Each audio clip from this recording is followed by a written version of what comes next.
อันน่ะน้องก็คือน้องว่าตอนนี้แม่นเปิดใจเนาะเปิดใจให้ FC ได้คุยได้ล่มหรือว่าหาผู้บ่าวโสดหั่นล่ะพี่น้องแต่ว่าช่วงตะกี้หัน FC บ่เข้าใจเนาะพี่น้องแต่ช่วงน้องเพิ่นไปเฮ็ดเวียกตะมิดน้องเพิ่นก็บ่มีโทรศัพท์เนาะแล้วก็บางคนก็แชทถามหาบ่าวไทยว่าเป็นหยังน้องคือบ่ตอบบ่หยังหั่นน่ะมันเป็นจังไดน้องบ่ตอบเพิ่นหั่นนะแบบว่าน้องขาเวียกน้องเฮ็ดเวียกเลิกเวียกกะ8 โมงกลางคืนกะอาบน้ำกะนอนบ่มีเวลาสิเล่นโทรศัพท์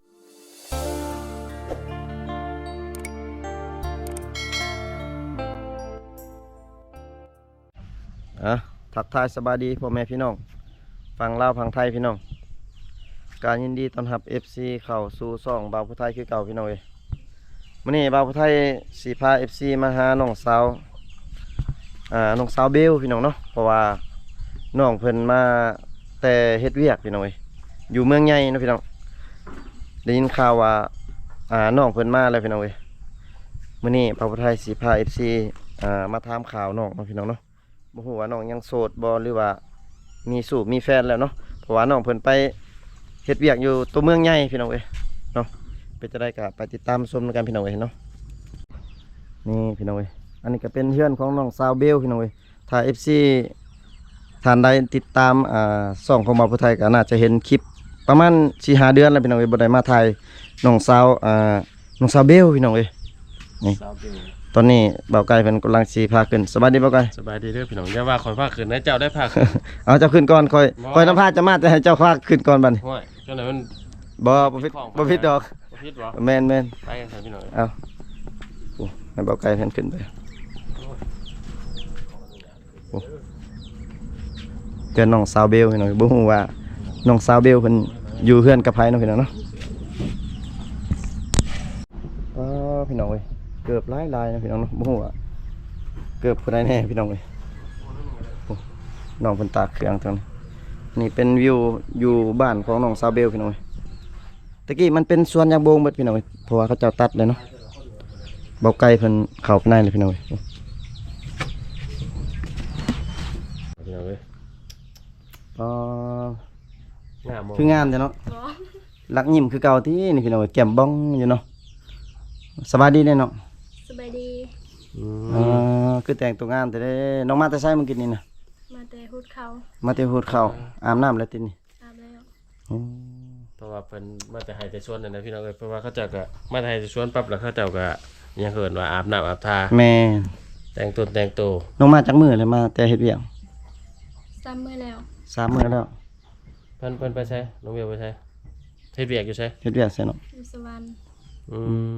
ม่วนอยู่ไปเฮ็ดเวียกสวรรค์ก็ม่วนอยู่ม่วนเนาะระหว่างอยู่สวรรค์กับอยู่บ้านเฮาตัวม่วนได้ม่วนอยู่บ้าน อยู่บ้านเนาะอยู่บ้านม่วนกินฮอดแม่เนาะแม่นแม่น้องไปไสเนาะอาบน้ำยังอยู่กับแม่2คนอยู่บ่เนาะแม่นเพิ่นอยู่เฮือนหลังนี้เนาะกับแม่เพราะว่าอันนี้กับเพื่อนมันอยู่โซนบ้านเนาะแม่นเพราะว่าอยู่บ้านนอกนี่มีแต่4หลังคาเรือนเนาะอยู่นี่เนาะแม่นพี่น้อง4หลังคาเรือนสาวตะโอยเนาะแม่นบ่น้องเบลแม่นเพิ่นชื่อเบลเด้อพี่น้องเอ้ยเฮาก็ลืมถามชื่อเพิ่นเพราะว่าบ่ฮู้ทำอิดจักปีแล้วน้องตอนนี้17 ปีแม่นตัวน้องเอ้ยใหญ่แล้วซะเนาะเป็นสาวแล้วเต็มสาวเลยแม่นบ่กันชุมน้องว่าแม่นบ่ได้แม่นที่สาวแก่เนาะบ่แม่นเนาะพี่น้องเอ้ยน้องไปเฮ็ดเวียกนี่จักเดือนน้อง5 เดือน5 เดือนได้เงินจักล้านน้องได้จักล้านเงินกับเพื่อถามเลยเงินเบิดบ่มีแม่น้องกลับมาได้เงินจักล้านเนาะได้จักล้านกับมันน้องถือเงินมาจักล้าน3 ล้าน3 ล้านนี่โอ้ก็ได้หลายเนาะ5 เดือนเงิน3 ล้านเอามาให้แม่บ่หรือให้น้องไว้เองให้แม่แล้วก็ให้อ้ายพอได้ซื้อข้าวซื้อน้ำเนาะเดือนเท่าใดน้องไปทำงานอยู่เดือนละ3 ล้านแต่เดือน ว่า นึง3 ล้านแบบค่าห้องก็เสียเองบ่น้องค่าห้องค่ากินค่าอยู่ได้เสียเองเบิดเนาะในเงิน3 ล้านนั่นพี่น้องเอ้ยหรือว่า 5,000 บาทเนาะมาเพิ่นเนาะแม่นป้าเดือนนึงกินฮอดแม่แห้งบ่น้องแม่นจื้อจะว่าตอน น้องไปนั่นอ้ายไปมาถ่ายแม่น้องน่ะจื้ออยู่บ่คลิปน่ะน้องเบิ่งบ่ เบิ่ง เราว่ากินฮอดลูกสาวคนเดียว ลูกสาวเดียวบ่ แม่น อืม แม่ไปเว้าจนอยากให้นะแม่เพิ่นน่ะไต่ต้นแล้วเราเว้าน่ะตอนเบาผู้ไทยมาตอนน้องเพิ่นไปเฮ็ดเวียกทำอิฐพี่น้องเอ้ยอันน่ะคือน้องไปหาเดือนคือว่ากลับมาน้องคือว่าบ่อยากกลับไปเฮ็ดเวียกเลย เป็น เดือนน้อย เงินเดือนน้อยบ่มันบ่พอกินเนาะ แม่น คือว่าได้นอกว่าไทยเนาะค่าเช่าห้องค่าหยังค่ากินค่าอยู่แต่ละมื้อเนาะ แม่น ถือว่าเงินเดือนก็น้อยเด้อพี่น้องเอ้ยถ้าเทียบใช่ว่าทางฝั่งไทยเพิ่นเนาะ คือว่าอยากมาเลยอยากอยู่นำแม่บ่น้องด้วยว่าแนวใด อยากอยู่นำแม่ อืมยังมาเลี้ยงแม่เนาะ แม่น ซุปน้องในเฮือนนี่อยู่แต่กับแม่บ่มีเอื้อยมีน้องบ่ มีอยู่แต่ว่าเขาเอาพัวเบิด โอ้น้องน่ะเป็นลูกสาวหลาแม่นบ่ คือน้องเพิ่นนี่มีอันนั้นนะบ่ไกลคือแบบว่าพ่อเพิ่นปะพ่อมีเมียน้อยบ่ตะกี้แม่นบ่ แม่น คือน้องว่า โอ้ และปะให้น้องอยู่กับแม่ แม่น คือน้องชายของน้องซาเบลมื้อกี้เด้คือขึ้นมาอยู่เฮือน โอ้ จันทร์มื้อกี้เด้แล้วอยู่น้ำ อ้ายบ่ อยู่น้ำยาอ้ายบ่ลืมได้เด้เนาะ อ้าย ใหญ่ แต่ว่าอ้ายน่ะไปอยู่น้ำไม่เฒ่าบ่ อยู่น้ำยา อยู่น้ำยาเนาะ ๆน้ำยา แต่ว่าน้องนี่ตัดสินใจอยู่น้ำแม่คนเดียวเนาะ แม่น ลักษณะ อืม คืออ้ายน่ะไปอยู่น้ำพอบ่ยา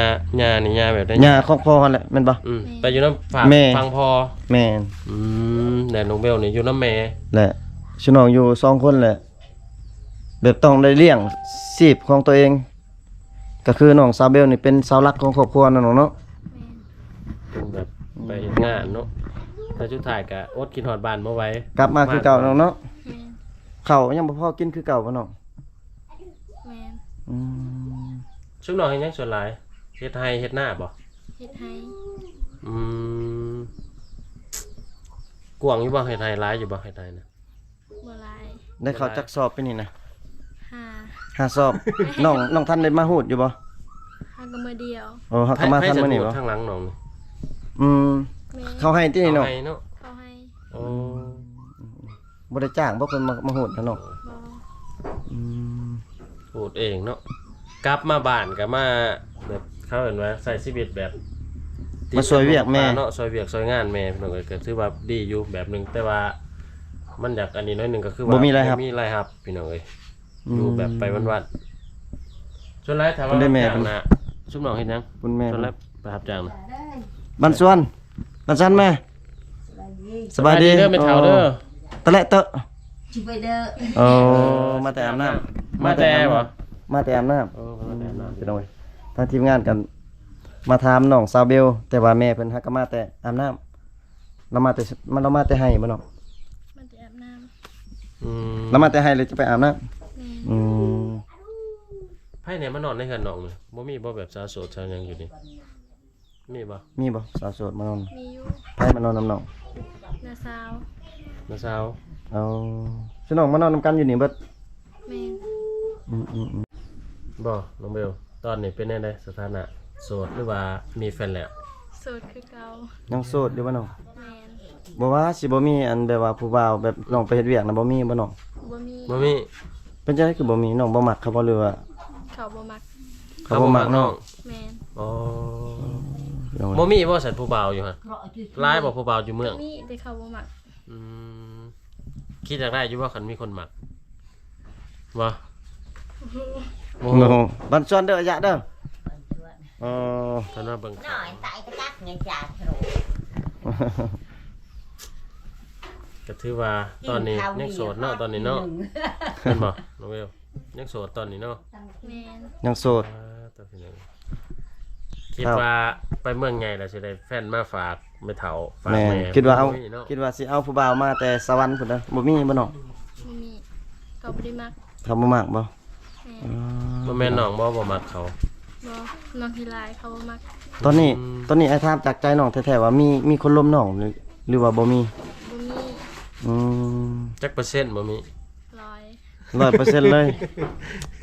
พี่น้องเอ้ย แสดงว่ายังโสดคักแน่พี่น้องเอ้ย เฟซน้องน่ะชื่อเฟซหยังก็ น้องเบลสาวลาว น้องเบลสาวลาวตัวไทยหรือตัวลาว ตัวไทย ตัวไทย น้องเบลสาวลาวเนาะ ถ้าว่า ไทยพี่น้องเอ้ย ถ้าว่า FC เพิ่นจักล่มจักหยังดิทักล่มน้องได้บ่ ทักได้ ทักได้เนาะ แม่น เปิดใจคือเก่า แม่น โอ้พี่น้องเว้ยดนอะไรที่ว่า5-6 เดือนบ่ได้มา จักเดือนจะบ่ได้มานี่ 5-6 เดือนบ่แล้วคือแต่น้องเพิ่นไปก็ได้มาถ่ายแต่แม่เพิ่นแต่ช่วงทำทวิตพู้ก็เลยบ่ได้มาเลย ถือว่าก็คันว่าไล่ว่าไปเฮ็ดงานก็บ่ดนปานใดบ่ใช่เนาะ แม่นไปหาเดือน 5 เดือน ชื่อน้องอยู่จักคนเซาอยู่ห้อง 3 คน เก็บกันผู้ละเท่าไหร่ ผู้ละเส้นไปหั่นแหละ อืม ค่าเช่าห้องประมาณ 400,000 บาท 600,000 600,000โอ้ผู้ละ200,000 200,000 ตกพี่น้องเอ้ย บัดนี้เงินเท่าไหร่กว่า3 ล้านเดือนหนึง แม่น 3 ล้านป้าไปเสียค่าห้องค่าหยังอีก อืม บัดนี้ของอยู่ของกินอีกเนาะน้องเนาะ กินแต่ละมื้อเขาบ่ได้เลี้ยงเขาบ่โรงงานน่ะ บ่ บ่มีเลยเนาะ ก็แสดงว่าต่ำได้เงินเดือน ตามระดับ5ล้าน 5ล้านขึ้นไป เนาะ5ล้านนี่โอเคอยู่ 5ล้านจังพออยู่ได้ แสดงว่าน้องอยู่บ่ได้แล้วน้องจังมาเนาะถ้าว่าเงินพ่อนี่คือสิอยู่ต่อแม่นบ่ แม่น คือน้องไปช่วงแบบ4-5 เดือนนั้นน้องฝากเงินมาบ้านอยู่บ่ ว่า ฝากอยู่เนาะ เดือนละล้านหนึงนั่นแหละให้แม่ซื้อเขา อ๋อ เทื่อก็500,000 บ่ได้ซื้อเขาวกิน ก็ดีเลยเขาเจ้ายังมีเงินเก็บมาฝากให้ ดีอยู่แม่นๆแม่บ่ได้ก็ถือว่าคันบางคนมักดินมักเที่ยวแน่นี่ก็ แม่น ถึงเบิดเด้ แม่น น้องก็บ่ได้มักไปดินไปเที่ยวติ เนาะย่าน ญาติอ้าวญาติยัง พี่ยันบ่เคยไปเด้ คนลายบ่เนาะคนลายบ่ หลาย รถได้ลายอยู่บ่รถ หลาย แล้วม่วนอยู่ว่าไปเที่ยวกลางค่ำกลางคืนเคยไปเที่ยวบ่กลางคืน บ่เคย เคยเห็นแต่รถลายเนาะ แม่น อืมไปหล่อไปยังหล่อยังเก็บของคำของก็ว่าเคยไปบ่ บ่เคย บ่เค บ่ ย เคยไปเลยหาเดือนบ่เคยไปอยู่แคมป์คลอง จำความเทื่อหนึง เถือเดียวซื่อ แม่น ๆ แสดงว่าเลิกงานมานี่ก็มีแต่มานอนมาอาบน้ำกินข้าวนอนแม่นบ่ แม่น พี่น้องเอ้ยเฮ็ดเวียกแต่8:00 นเช้าหาจักโมงแรง เริ่มแต่8:00 นกะเมื่อเวียกกับ8:00 นคือเก่า อ๋อรถ 8:00 นเช้า8:00 นแรง มีรถเข้ามาหับบ่ แม่น ชิน้องเฮ็ดเวียกเกี่ยวกับหยังเนาะ หยิบเสือ หยิบเสื้อ แม่น โอ้ สินเด้ บ่ ยิบแต่เสือวะ แม่น สินแนวอื่นน่ะชิน้องบ่ได้หยิบเลย บ่ หยิบแต่เสื้อ พี่น้องเอ้ย เสื้อผู้ชายก็หับหยิบอยู่บ่น้อง ครับ อ๋อเสื้ออ้ายมีเลยตัวขาดเลยหยิบได้อยู่บ่เลย ได้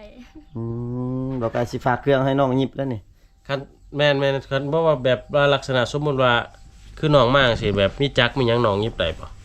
ได้อยู่ ได้เนาะถ้าว่ามายิบเครื่องอยู่บ้านนี่บางเทื่อได้ ขาขายได้เนาะ ได้บ่ได้ น้องอยู่เฮือนน้องมีบ่จักหยิบมีบ่ บ่มี เอาเฮ็ดได้บัดนี้เฮียนไปเฮียนมีประสบการณ์เพิ่นบ่มีจักเนาะต้องน้องจะได้อยู่บ่จักหยิบ อยากได้ คัน คันว่าได้นี่น้องอันนั้นบ่น้องแบบสิยิบเครื่องบ่ยิบไปเขาเจ้าเนาะ หยิบ ยิบเครื่องแบบเป็นอาชีพหนึงอยู่ได้มาได้พอได้แก้ไขได้ ถ้าว่ามีจักนี่น้องสิหยิบเอาตัวหนึงจักพันน้องประมาณว่าน้องว่า ยังบ่ ยังบ่ อีกตามความยากความง่ายเนาะ แม่น ประมาณ10,000 20,000แล้วตัวหนึงเนาะ แม่น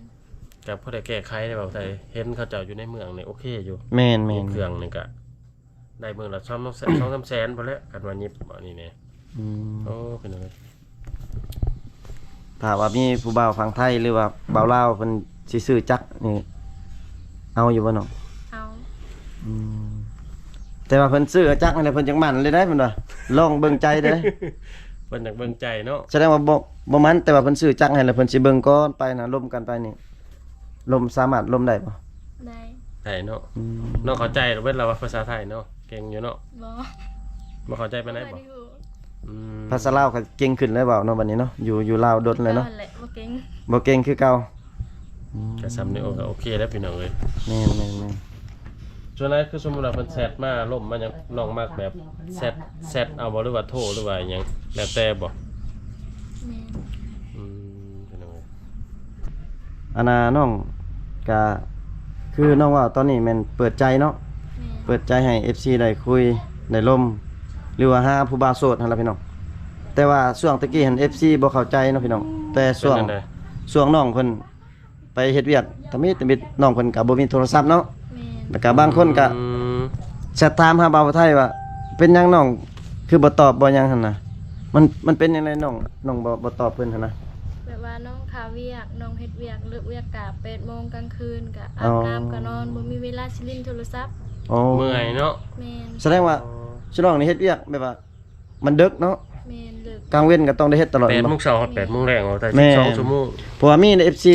ช่วงตะกี้หั่นคือมี FC ซื้อโทรศัพท์ให้น้องเนาะ แม่น และอ้ายก็ได้โอนเงินให้น้องไปซื้อแต่ว่า FC ติดต่อหาน้องบ่ได้เพิ่นว่าแต่ว่าดนๆเทื่อหนึงจังตอบเพิ่นว่าเนาะ แบบน้องบ่มีเวลา แม่น ก็